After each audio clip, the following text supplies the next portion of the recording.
So smoking is one of those things that's really dangerous. 1 in 2 people that smoke will die from it. One of the things that I do as part of my job is I think of new ideas that can make products that could help to educate people like you.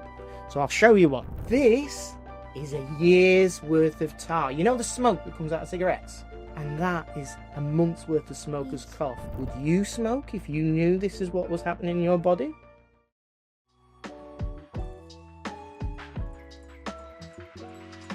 Welcome to Lessons for Life. I'm Marnie. And I'm Gabbie. And today we're interviewing Paul Wright, who is a public health director. Welcome. Thank you so much for being here. Well, thank you very much. Can you please tell us what a public health director really is? Absolutely. It's quite a big kind of title, isn't it? But essentially, it looks after the health of everybody to make sure they're well. So you might remember there was things like COVID, and we're the kind of people that go, wow, what should we do? And we help people like schools, professionals, the government to know what to do.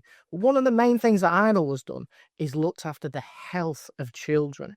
And so when you say I'm a public health director, I try to help schools and people like the government to make sure they deliver the right kind of education and help for you. Can you tell us what you want to achieve for your work? Absolutely. So I've done lots of jobs. I mean, I first started and I did lots of sports, and I went and did health, teaching people in gyms and people who had heart attacks. And then I became a teacher, and I was a primary school teacher at year 5, and that was fun. But I wanted to kind of do something a bit more. So I started and did some work with the NHS, which was called Healthy Schools. And that was going into schools and delivering and helping them to really get healthy and make sure their pupils were healthy. And we did things like bring fresh fruit into schools for the first time.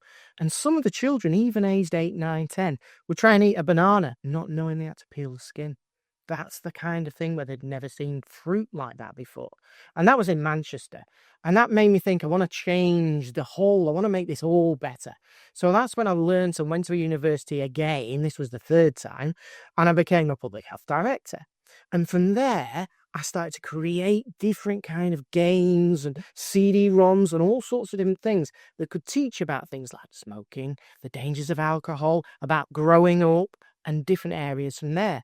And then, because I keep doing this, I got bored again. So I decided I'm going to do something else. So I started to go to the government, and I went to something called the All-Party Parliamentary Group on a Fit and Healthy Childhood. And I take a breath.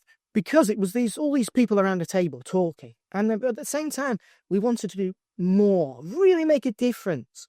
So what we did is we said we're going to have an alliance of all these great people, and we're going to call it the Children's Alliance.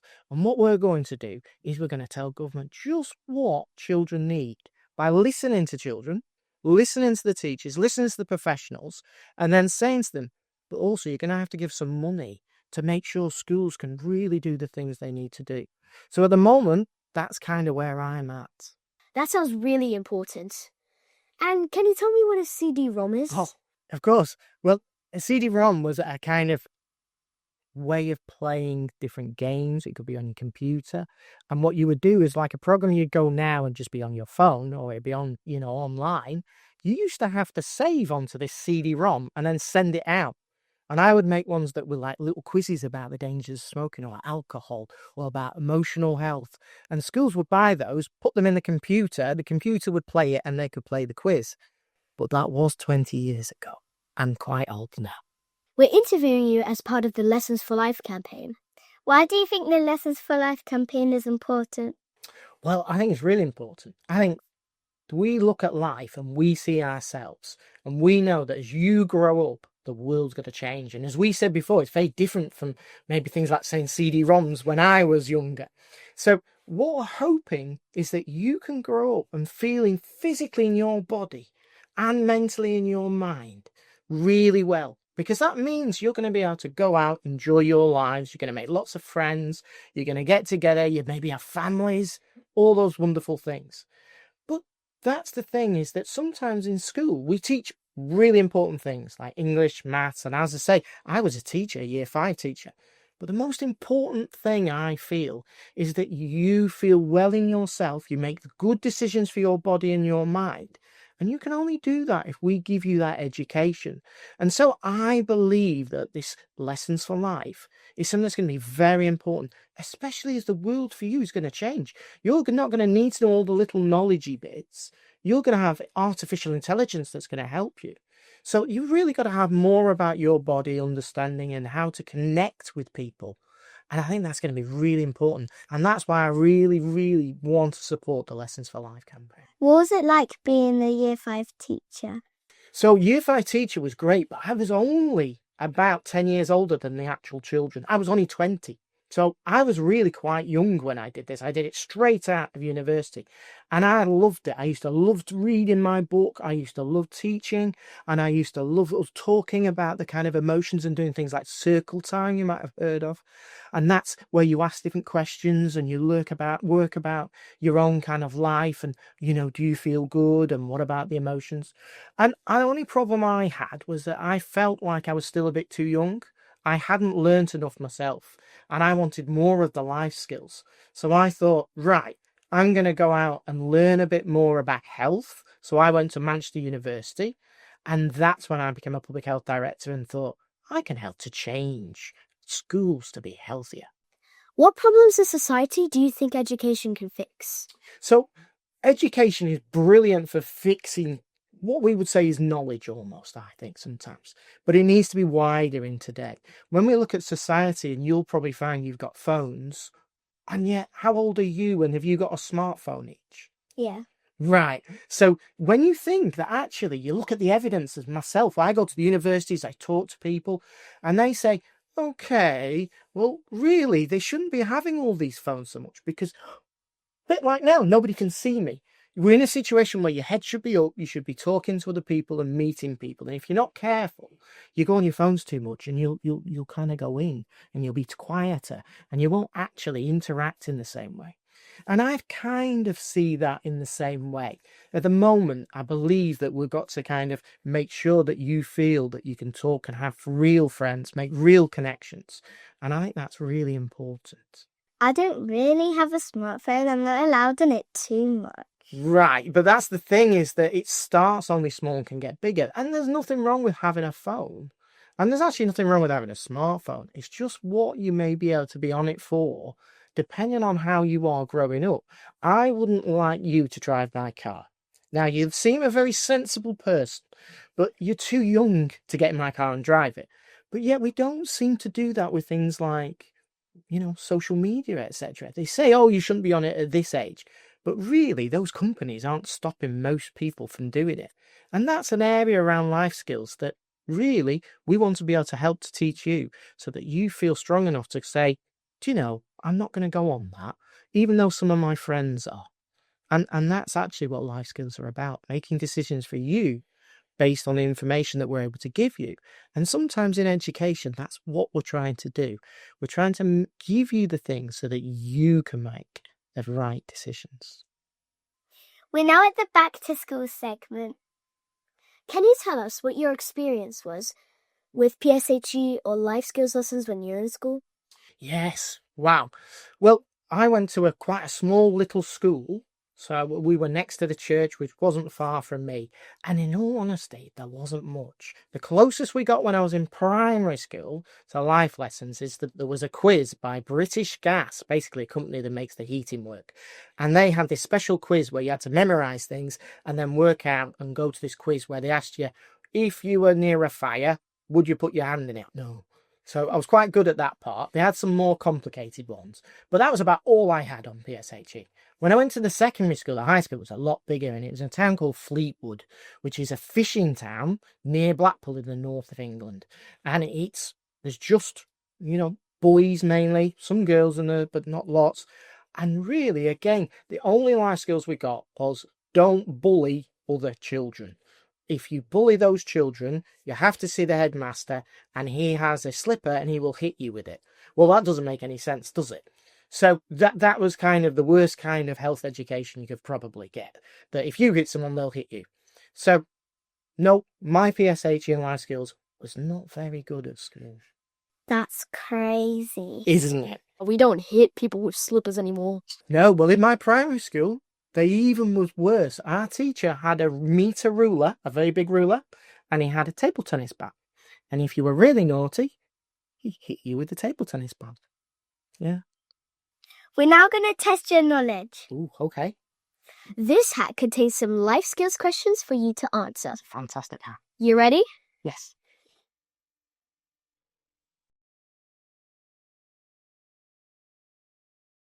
The topic is keeping healthy. Question number 1. Can you tell us 3 negatives of smoking? Gosh, yes. And do you know, I've even got some little props that I want to show you because I can show this. Because I brought a few different things just in case certain questions came up. So smoking is one of those things that's really dangerous. It's about the only thing that if you do, as it says on the tin almost, you smoke it, it will damage you. And amazingly, 1 in 2 people that smoke will die from it. And I was very unlucky in that my mum and my uncle both died before my age from smoking. So it really made me go, oh no. And they died within a week of each other. So one of the things that I do as part of my job is I think of new ideas that can make products that could help to educate people like you. So I'll show you one. Ooh. This is a year's worth of tar. You know the smoke that comes out of cigarettes? You know they breathe it in? Mm-hmm. You know when it goes in the lungs? Yeah. When it cools down, that's the goo that goes inside you. So that's 10 cigarettes a day for 1 year, the amount a smoker will get on their lungs. And do you know what's worse? What's worse? Well, you see, when they go to bed, they don't smoke, do they? So their body goes, I'm going to clean, I'm trying to do. And there's tiny little hairs in the lungs. And what they do is they make this gooey stuff as much as they can come up. And so when they wake up in the morning, the smokers have a smoker's cough. And that is a month's worth of smoker's cough. Yeah. And they cough it up, and then do you know what they do? Eat it. Yuck. Why did they do that? So, exactly. So why do people do that? Well, it's addictive. There's something in there called nicotine, and that's part of the problem. And these things there make you addictive and want to do it. Even with vaping, they don't have as much of this, but that vaping still has nicotine that makes you addicted, and you need to do it. And so what we've got to do is try and have lessons, like and use these things, so that you understand the dangers. Would you smoke if you knew this is what was happening in your body? No. Exactly. They should just let it out. Just don't swallow it. Well, you just don't light it in the first place. Just don't have Don't them. smoke in the first place. Throw it in the bin. Keep it there. Well done. Question number 2. Can you share 3 negative effects alcohol can have on the body? Absolutely. So one of the things that I'm able to do in this kind of public health kind of part is also understand slightly inside the body so that we can understand, is it having a problem? Well, when alcohol goes in your body, it's actually a little bit of poison. Only a tiny bit. But that's why it makes people do weird things. But it goes in your blood and it goes to a part around here. It's called your liver. Your liver is the thing that tries to clean everything and get rid of all those horrible things. But the problem is if you have too much alcohol, that liver starts to get parts dying in it. And you get something called cirrhosis. And that's when people even turn yellow and they really get ill and they can die from it. So we've got to be really careful. But you know what I was saying before about nicotine now in smoking can make you addicted? Well, people can get addicted to alcohol, the way it works in their body, and they continually drink. And can you imagine what happens if they're drinking, they're drunk, and they're driving a car? Well, they could hurt themselves, but they could also crash into other people and hurt them. So there are a number of different dangers from alcohol. Sometimes it's just that it can make you feel so, I'm feeling so drunk, that you'll make mistakes that you wouldn't do if you were, not drinking as much.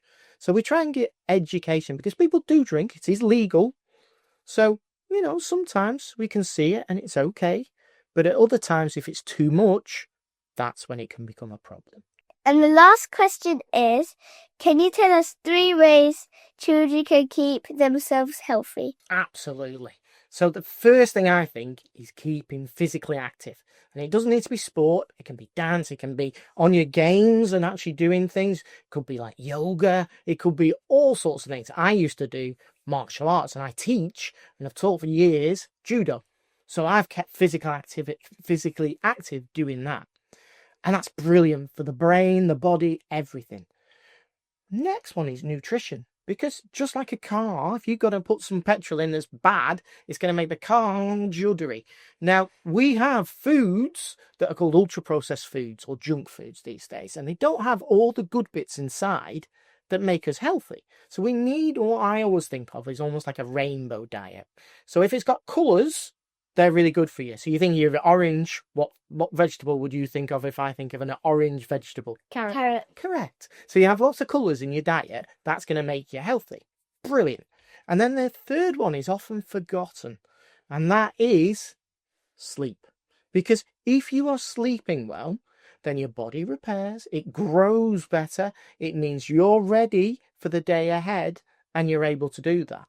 So they're the three things that I would say if you can do, and not just at your age, at my age, it makes a big, big difference to your health. Can you tell us what your biggest life lesson is to date? So the biggest life lesson I've got is probably from my son.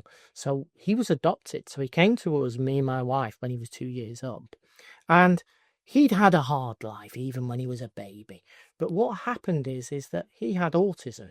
So as he grew older, he found it very difficult in many ways in normal schools if it was too loud. And he actually got to a position where he couldn't stay in his normal primary school. Even though he was one of the most intelligent children in there, he could read at 3. And I mean really well. So, and his maths was amazing. But when he got too much, when there was too much, he taught me in a way, but he had what we call meltdowns. And it was too much for him. And it had me to remember that your most important thing is listen. So that you listen to people, including your children. And what you do is then you're able to help them because they're telling you things. And I've found that as he's grown older, and he's 19 now, and he's a big rugby player, and he's at university, and he's really doing well. But if I hadn't listened, I don't think I would have learned enough in life. All too often we like our own voice, and sometimes it's better to listen and then say a little bit, which maybe helps them and you. So that's probably my biggest life lesson. That was so wholesome. I'm glad you liked it. If you could change one thing about education, what would it be? I actually think one of the biggest things is play. All too often we don't get to play enough, and we actually maybe just learn certain things. By playing, even really at the youngest age, but all the way through life, in fact, even to adults, by playing and doing things, we're able to create. And when you think of the biggest companies in the world that make lots of money, it's because they're creative. And I think being able to create things is really important. Before we finish our interview, is there anything else you'd like to share for our listeners today? Yes, definitely. So one of the main things is that I really do think lessons for life. And as you say, it's going to be a real change if we can get this to work, get the people on board, get the public on board, get children on board to help, organisations like the organisations that I work with to be able to do that. And I mean, I work for a company called Health Edco, which makes these things, such as the jars of tar. And we make lots of different things that are great for helping PSHE teachers, etc.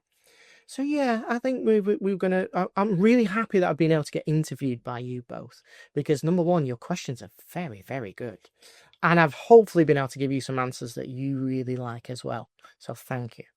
Thank you so much for being here. We enjoyed meeting you today. Thank you. It's been fantastic. To find out more, visit lessonsforlife.org.